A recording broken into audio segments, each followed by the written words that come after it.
Hello, everyone. Welcome to my 517 Follow Friday series. Today, I am joined by Kim Barber from Globetrotter Travel, and Kim plans trips, manages travel arrangements for destinations all over the globe. Kim, thank you so much for joining me today. Yeah, thanks for having me. So, I think the best thing to start with today is just a better understanding of what it means to work with someone like you, to work with a travel agent. I have never worked with a travel agent before. I've always just assumed that it was only meant for like really expensive trips or if you're traveling internationally, just something big. So, talk to me about the process and just kind of clear up some of these misconceptions that I'm sure other people have. It's not just me.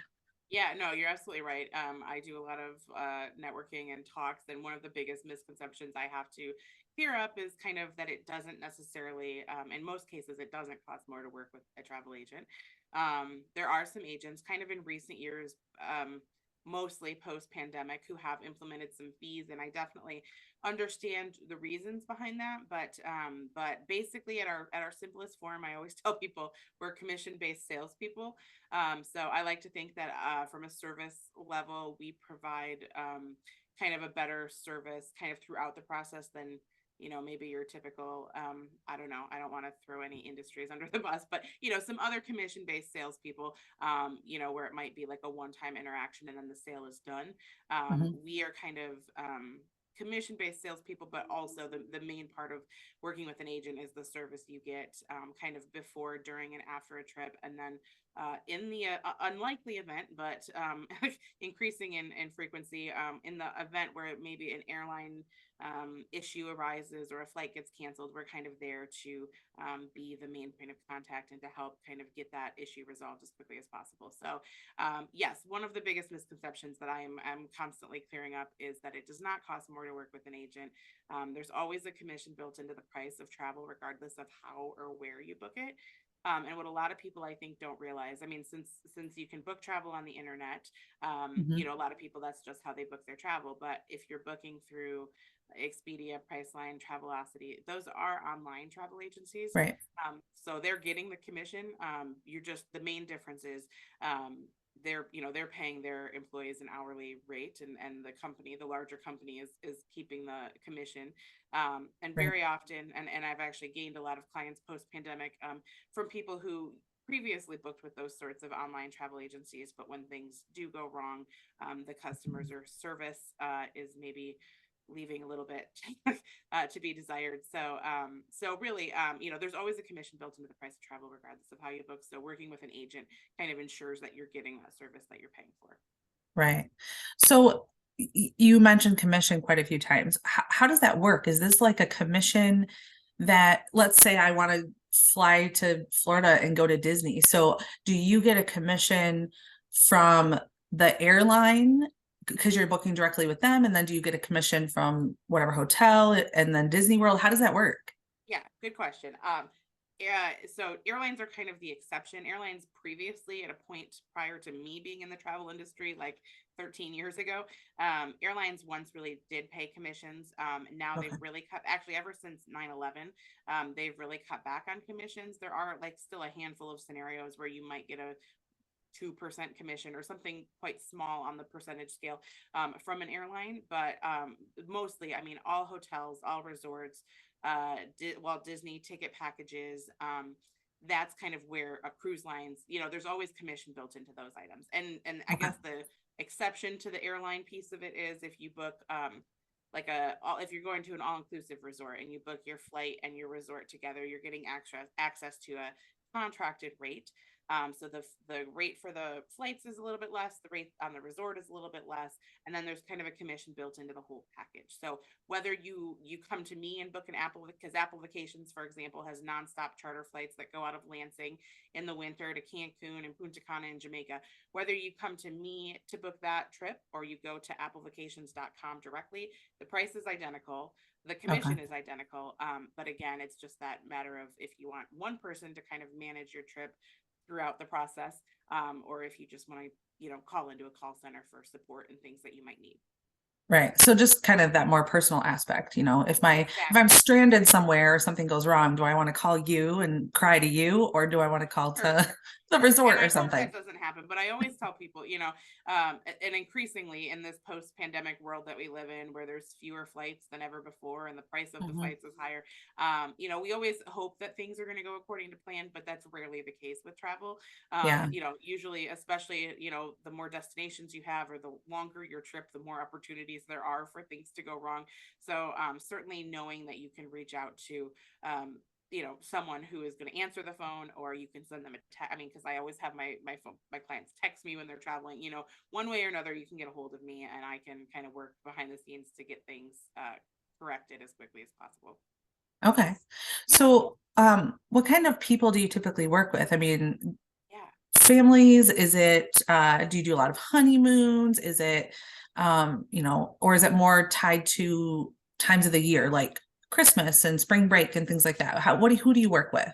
Yeah, so I work with a little bit of everybody. I do a lot of honeymoons. I do a lot of destination weddings. I average about 8 to 10 destination wedding groups every year. So that's kind of an increasing segment of my business. But a lot of honeymoons, and then a lot of families too, and a lot of multi-generational families. Like Oh, grandparents who are retired and have kids and grandkids, and they want to take everybody on a trip. mhm. That's kind of a group trip that I'm planning more and more often. So generally speaking, the segment that I'm most working with is leisure travelers. So families, couples, multi-generational families. And then I do have a smaller segment of my business that is corporate travel. I Okay. don't do, I work with about 4 different companies right now on their corporate travel as well. Some incentive trips for, people who are salesmen, or saleswomen, salespeople, I suppose, who are, in an industry where there's, their employer wants to do an incentive trip. And then I also work with some other corporate, companies, more so post pandemic, now that travel has come back, Mm, to plan, their business trips and things like that. okay. Yeah. Are there locations anywhere, whether it's domestic or international, that are kind of like your specialty that Absolutely. you like to Yeah. make arrangements for? Yeah. So, it's interesting because, there's some agents who only do cruises, and there's some people who only do resorts. And I do a little bit of everything. I mean, I dabble in it all. I've sold 7 continents. I've planned trips, to all 7 continents, but I haven't been everywhere for as much as I would love to. And for as much as I love to travel and I try to go to new places, I haven't been everywhere. So sometimes I get a request for a new to me destination. And that's kind of a fun challenge for me. But so I do a little bit of everything, but there are certainly destinations and sort of segments of the industry that I specialize in more so than others. So Australia and New Zealand is kind of where I got Mm, started. I lived in Australia and New Zealand and worked for travel companies there. So Australia and New Zealand is a big part of my business. But in 2020, when the world shut down, Australia and New Zealand remained closed for longer than most other countries. So I really had to shift okay. a lot of my business that was previously to Australia and New Zealand, to other parts of the world. So I do a lot of safaris in Africa. That's another area that I'm really passionate about, and one of my favorite trips to plan. But being where we are in mid Michigan, a lot of people want to get away in the winter. So a Mhm. lot of Mexico and the Caribbean, all inclusive kind of trips. I mentioned earlier, there's nonstop flights from the Lansing airport that go to Cancun and the Dominican and Jamaica seasonally. So I do a Mhm. lot of that, a lot of cruises.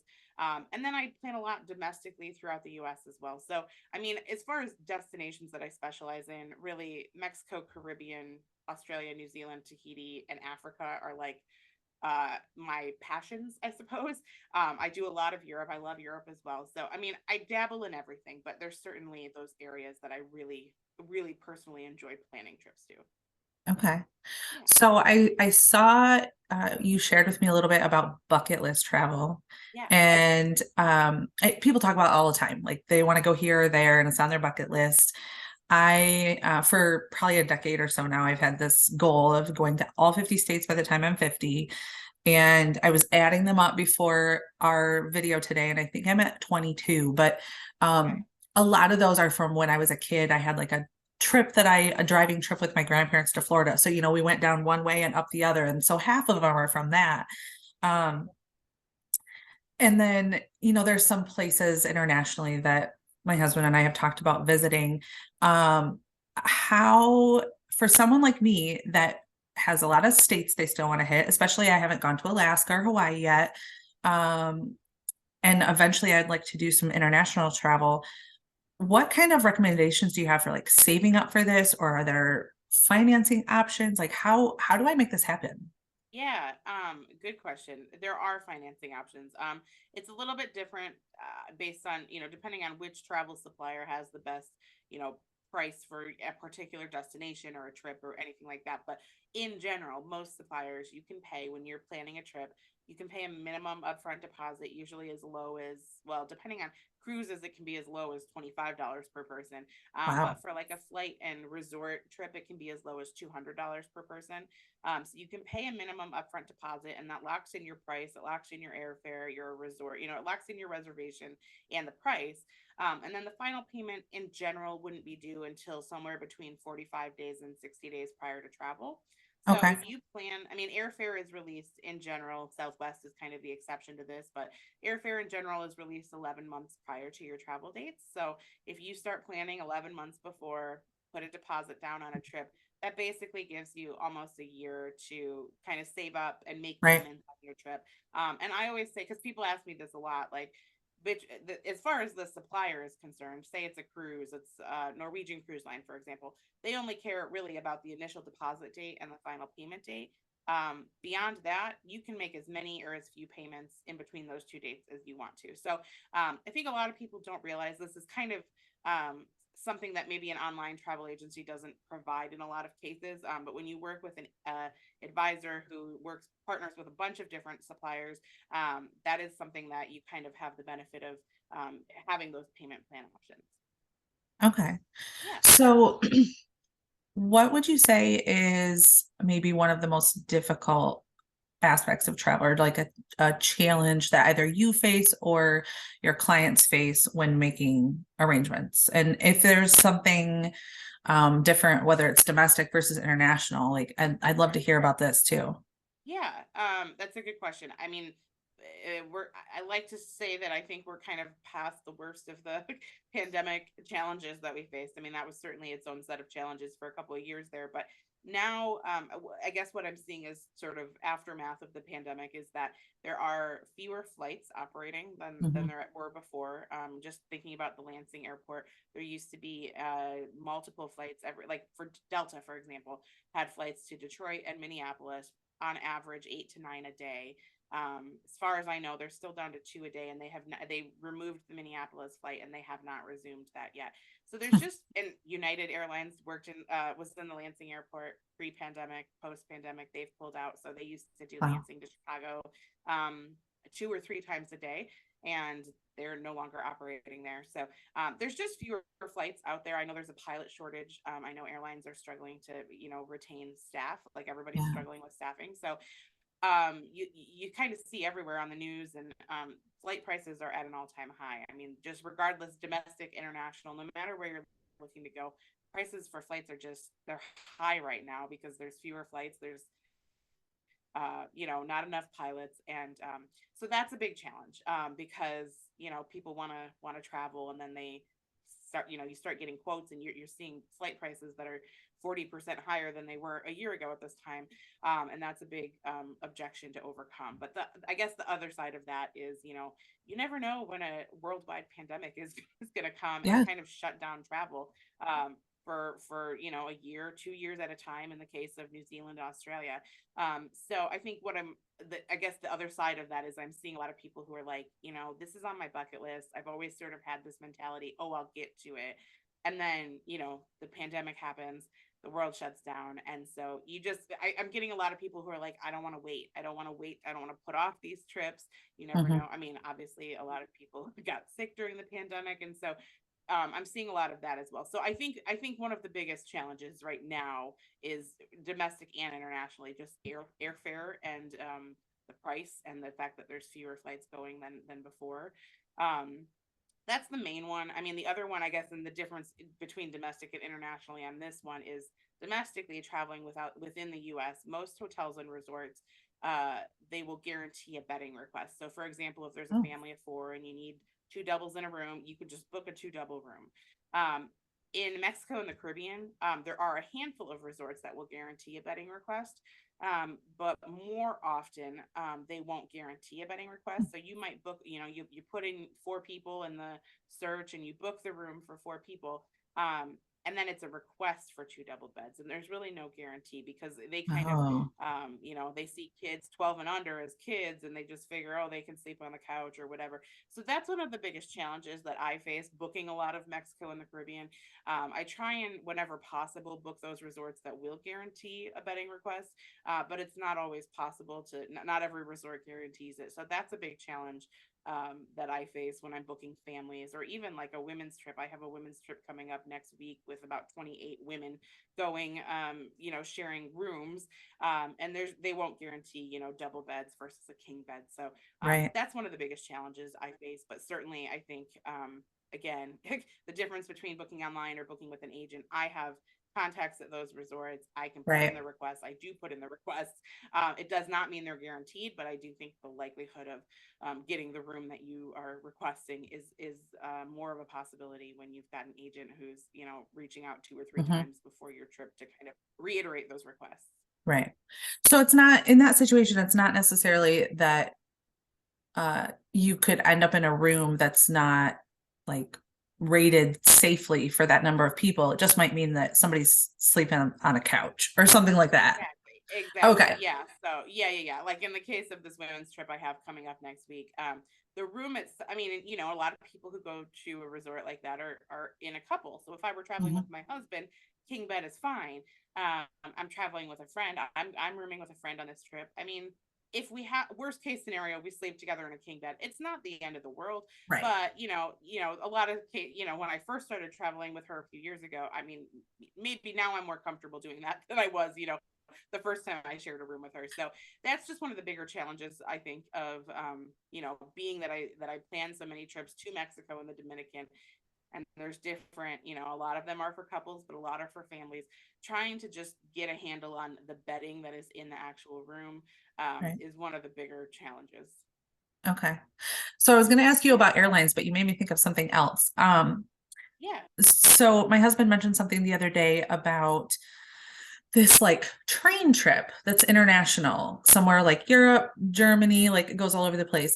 How often do you plan trips where it's not airline that's being used as the mode of transportation? And I don't know what there is domestically for um, trains that you can sleep on. I know that, the Amtrak goes to Chicago, but how often do you plan trips where they're getting around in a bus or a train or something? Yeah, it's a good question. It's pretty rare that I would plan a trip that didn't have some kind of air. I mean, I guess to answer that, Amtrak does have sleeper cabins within the U.S. Okay. It's not, Europe has a much better train system than we do. And so it's pretty common that I plan trips to Europe where obviously people are flying over, Right. but then they're using trains while they're there to get between destinations or countries. So I use train travel a lot in Europe. That's probably the biggest destination. But then, there's parts of Africa that kind of have some luxury trains. So train travel is really more at this point, I think, with the exception of Europe, when it's just like a mode of transportation between two cities or something.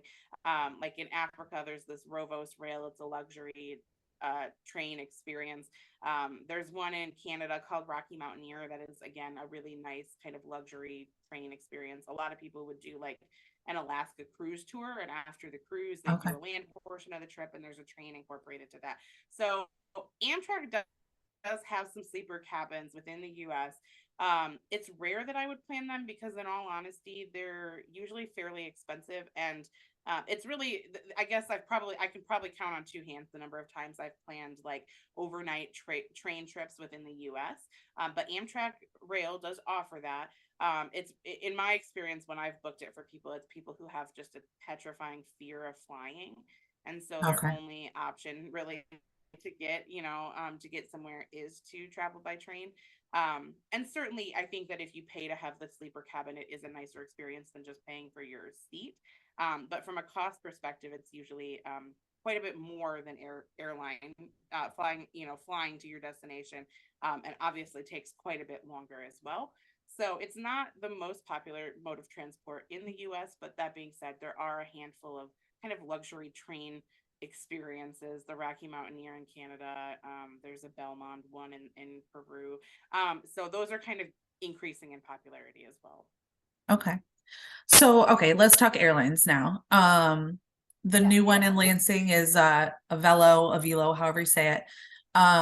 So if you're comfortable with sharing, what would you say is the best overall airline, and which one would you say to avoid? Yes. I'm happy to answer that based on my experience. I find Okay. that this is very, this just depends on your experience, really. So for us in Michigan, we have Delta hubs in Detroit. So Delta, in my experience, is the most reliable for us in Michigan. I mean, I like to fly out of Lansing whenever possible. Post pandemic, it has become a bit challenging because there are so many fewer flights than there were before. Often I drive to Grand Rapids or Detroit, but yeah, I mean, especially out of Detroit, we have a Delta hub. You can Mhm. fly nonstop to a lot of places out of Detroit. I just took my almost 1 year old son on his first flight over the weekend. And of course, worried about traveling with an infant for the first time. So we drove to Detroit so we could get a nonstop flight to Florida, because we were going to West Palm, which the Avelo Airlines out of Lansing does not go into West Palm Beach. But Okay. so I think that Delta in Michigan is one of our better options. It's my preference. Whenever possible, I will choose to fly Delta. Um, for me, airlines to avoid, the ones that I have had, and I've actually never flown with Frontier, but I have had some bad client experiences with them. Sometimes people, I mean, you see that initial price when you're searching for a flight, Frontier comes up, Spirit, whoever. Yeah. Um, in my experience, any of those budget airlines are not ideal. They're less reliable. And the other piece of that is where Delta, maybe, you fly Delta out of Detroit. If your flight gets canceled or delayed, you have other options. Delta has, Right. numerous flights going every day. Whereas Frontier or Spirit, even if, I mean, if you're going out of Detroit, they might only have one, two, three flights a day that would get to your destination. So when things don't go according to plan, it's harder to come back from that. So in my experience, Frontier is among the worst. I will avoid them at all costs. If I have a client that comes to me and they specifically request that they want Frontier, I ultimately am usually just telling them at this point, book those directly with the airline, because in the event that things go wrong, then you can just work with them directly to get Right. things corrected. So Frontier is among the worst in my experience. Allegiant is not much better. A lot of people in mid Michigan, or kind of West Michigan, I suppose, like Allegiant because they have nonstop flights from Grand Rapids to some smaller airports in Mhm. Florida. And when they go, they're great. The price is right. They're great. But when they don't go, it's 3 days before the next one goes. So Right. I've had some people get burned by those cancellations as well. So it's ultimately a matter of determining if the savings up front is worth the risk of, if things go wrong, knowing that you would lose 3 to 4 days. Right. Yeah. I've flown Delta a couple of times, and that I love Delta, but I'm also a very fearful flyer. I get nervous at Right. every little bit of turbulence. So it's kind of silly, but I love that they have the little screens on the back of every chair, and I can Oh watch yeah. my plane that I'm in flying where I'm flying. I don't know why. It's not, there's something comforting about that. And I we love to haven't do that flown. too. Like Yeah. whether it's, yeah, sorry, whether it's domestic or international, I love to watch the flight mapper. And Yeah. honestly, this past weekend traveling with my, 1 year old, almost 1 year old son for the first time, just watching that tracker and watching the Mhm. time, the Yep. minutes remaining in the flight, that was just nice for me to be able to kind of have that visual. Right. Yeah, and I think I'm pretty sure it's Delta also. I don't think it's Southwest, but they also have like free videos and there's little games and stuff on that little screen. And so I've said repeatedly that if we fly with kids, if we ever take the boys, which none of them have flown yet, it's got to be Delta because I'm not going to try to juggle and the Amazon Kindles and the iPads and making sure they're charged and whether or not they're going to work and everything. I just feel like it has the appearance of being very family friendly. Um, Yeah. And I've flown Southwest a couple of times. The thing that I don't like, and maybe it's different now, but the thing I didn't like about Southwest is you don't get to pick your seat. You have to like, what is it, like 24 hours ahead of time? You have to log in and you're fighting everybody else to be like A, B, C group, whatever. And then Mhm. you just board in a group and you pick whatever seat you want. I don't like that. Um, Yeah. so okay. What about the pandemic? So you've mentioned it a couple of times, like how it more strongly affected Australia, New Zealand. Do you feel like, aside from the lack of flights, do you feel like travel is coming back, that the industry is rebounding? What kind of Yeah. restrictions are still out there? Yeah. I absolutely feel like the industry has bounced back and then some. I mean, 2019 was I started my business in 2015. Increasingly years were better and better. 2019 was my best year on record. I was on track to break all these records in 2020, and then obviously the pandemic happened. But Right. honestly, 21 and 22 have been consecutively my two best years on record now. And I think, there's always some, with, especially with a business, you're kind of aiming for that growth year after year. But Yep. 2020, we did not see growth. But then, as soon as the restrictions started being lifted in 2021 and 2022, yeah, a lot of people who had previously booked online and had really bad experiences when the pandemic hit, and lost their money or couldn't get through to Yep. a customer service agent, they've started coming to book trips with our agency. And then on top of that, like I mentioned earlier, people who had kind of been putting trips off, oh, I'll get to it. They're like, no, I'm not going to wait anymore. So, yeah, the amount, I mean, without giving like numbers, I mean, in 2021, I sold about 500 $1,000, I guess, more. I guess that is a number, Kim. I sold quite a bit more than I had in 2019. And then in 2021 just came back with a boom. And then last year, I set a pretty lofty goal, which was to kind of double what I had done in 2021, and I hit it and then some. And so, Awesome.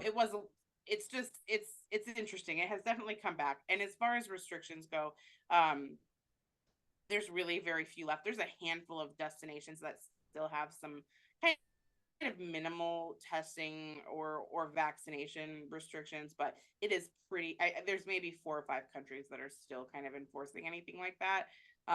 So we were just talking about it last week, this women's trip that I have leaving next week.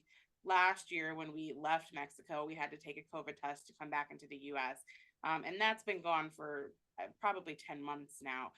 So I had a pre-departure meeting with this group before we leave next week, and they were all, asking about, well, do we have to take a COVID test when we come back to the Mhm. US? And we do not. And so that's, as far as restrictions go, they're pretty minimal. New Zealand and Australia were some of the longest holdouts. And then I went back to New Zealand in October of last year, and we did not have to take a test or anything.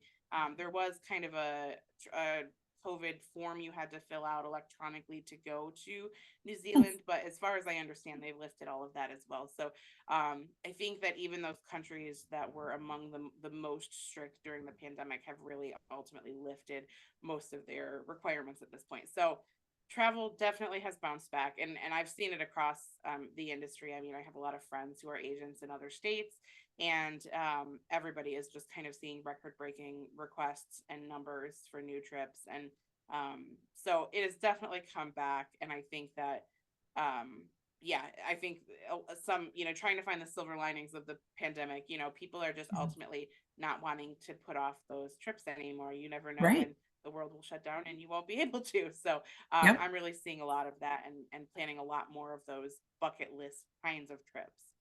Okay. So my last question for you today, if you can answer this, um, Yeah.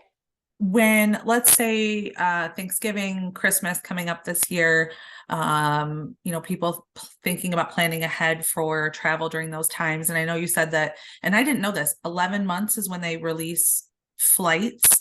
I always wondered that. I go look online, like, why can't I look 3 years ahead of time? Well, of course they're not going to have everything there, but Right. so what would you say the rule of thumb is for anyone who's thinking about wanting to work with you for travel for Thanksgiving or Christmas? How far in advance should they start talking to you so that they have their best options for like flights, hotel accommodations, anything like that? Yeah, it's a good question, and there's all kinds of schools of thought on this out there. Ultimately, in my experience, particularly for popular travel times like spring break, Thanksgiving, Christmas, these really popular times of year to travel that are also historically the most expensive times of year to travel Mhm. because everybody is traveling at that time. In my experience, the sooner you can Okay. start looking and make those reservations, the better. And I find that to be, I mean, so flights, most airlines, Southwest is the exception. Most airlines release their flight schedules 11 months prior to travel. Um, Generally, I find, don't book your flights the day that the flights come out. Because Delta might release their schedule one day, and then American and United might wait 2 or 3 days. So it's usually somewhere within that 331 days prior to travel, basically. So I don't know. I guess in my experience, the sweet spot is kind of 10 months prior. Okay. And you'll read all kinds of, I mean, you can go online and like anything else, you can find, for, I'll say 10 months. Somebody else will say, oh no, it's 6 months or it's 4 months. But, especially now post pandemic where there's fewer flights operating than there were before, it's really just simple supply and demand as far as I see it. So, there's 200 seats on a plane. Mhm. As those seats fill up for a certain set of dates, the price increases on the remaining seats. So, generally speaking, if you have the advance notice and you can plan in advance, you're going Mhm. to get the best availability in terms of the flights going to your destination, but also the best price before the seats start to fill up on the plane. Okay. So in other words, anybody watching this video, if they want to travel for Thanksgiving or Christmas, because I'm sure spring break will be done and gone by the time people see this, but they've got to reach out now. Now, I mean, You yeah, can't really, go. truly. And I mean, you're right. I mean, it's the day of recording this, it's February 16th. I'm getting requests for, spring break still today, Right. yesterday, which is end of March, beginning of April. And, I'm telling people, of course, there's still options out there. I can help you, but I think it used to be it was used to be more likely that you could get a last minute deal when it came to travel. That is really just not the case anymore. Things are filling up. Okay. And so there's really no such thing as a last minute deal, particularly for those spring break, Thanksgiving, Christmas Yep. break times of year. So absolutely. I mean, if you're looking for Thanksgiving or Christmas time travel, February, March is a good time to be kind of starting to Thinking think about about those plans. it. Okay. All right. Thank you so much. This was such good information. And I know that my husband and I have been talking about different travel things that we want to do and just knowing how the process works. I don't ever want to have to plan something myself ever again. It's too much. So, Well, um, you're welcome. Thank you for having me. And that is what I hear from people very often is the internet is a great tool for research, but mhm, it's information overload. There's like, yeah. and there's some statistic out there about the average number of minutes that someone trying to plan a trip on their own online. The amount of time that they spend is like astronomical, and it's the reason we hire any professional to do Mhm, anything. You're an expert in law. I'm not gonna, I mean, not that I could do a lot of those things on my own, but yeah, ultimately, I mean, hiring someone who does it all day, every yep. day, they're going to be able to cut down on those hours of research. And so, yeah, it's just, it's having the expertise of someone who does it every day, and I think it makes a big difference. Yep, it just makes sense. So, okay, Yeah. I will have all of your contact information in the caption of this video. And if anybody's looking for help planning a trip, you've got to reach out to Kim. If you are interested in being featured on the Follow Friday series, you can send me an email at katrina@cornerstonelegalpllc.com. Thank you all for watching.